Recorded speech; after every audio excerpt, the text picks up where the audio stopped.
இன்றைக்கி என்னோட day morning 6 o'clock வந்து ஸ்டார்ட் ஆயிடுச்சு. எப்பவுமே 7 o'clock 7:30 எந்திரிப்பேன். இன்றைக்கி ஹாஸ்பிட்டல் போகிற வேலை இருக்குது. ரொட்டீன் செக்கப்புக்கு வர சொல்லியிருக்காங்க. அதனால் மார்னிங் நேரமாகவே எந்திரிச்சிட்டேன்.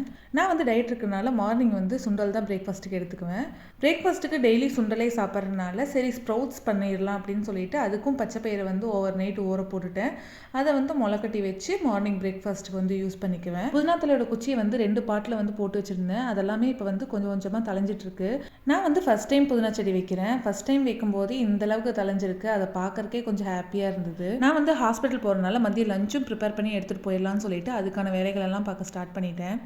எப்பவுமே நான் பிரேக்ஃபாஸ்ட்டுக்கு சாப்பிட்ற சுண்டல் பார்த்திங்கன்னா வந்து பாயில் பண்ண மாட்டேன். இந்த மாதிரி ஸ்டீம் பண்ணி தான் எடுத்துக்குவேன். ஸ்டீம் பண்ணி சாப்பிடும்போது அது நியூட்ரிஷன் வேல்யூ இன்னுமே வந்து இன்க்ரீஸ் ஆகும்.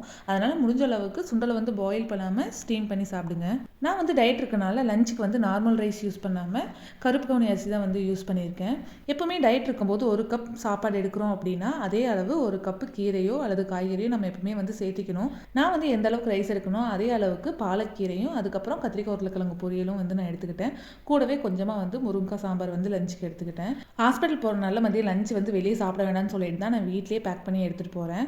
அதே மாதிரி என் ஹஸ்பண்டுக்கும் பார்த்தீங்கன்னா இதே ரெசிபி தான். ஆனால் வந்து எனக்கு கருப்பு கவுனி அரிசி, அவருக்கு ஒயிட் ரைஸ், அவ்வளோதான் டிஃப்ரெண்ட்டு. மற்றபடிக்கு சேம் மெனு தான். எனக்கு வந்து மிஸ்கேரேஜ் ஆகி 5 month ஆக போகுது. ஸோ அதனால் பிளட் டெஸ்ட் எடுக்கிறதுக்காக ஹாஸ்பிட்டல் வர சொல்லியிருந்தாங்க. ஸோ அதுக்கு தான் கிளம்பிட்டு இருக்கேன். மிஸ்கேரேஜ் ஆனதுக்கப்புறம் இந்த மாதிரி நிறையா பிளட் டெஸ்ட் எடுக்க வேண்டியதாக இருக்கும். கண்டிப்பாக இந்த பிளட் டெஸ்ட் எடுக்கிறது எல்லாமே யூஸ்ஃபுல் தான். ஏன்னா மறுபடியும் நம்ம இன்னொரு பேபி ட்ரை பண்ணும்போது அந்த பேபிக்கு எந்த ஒரு அஃபெக்ட்டும் வந்துடக்கூடாது.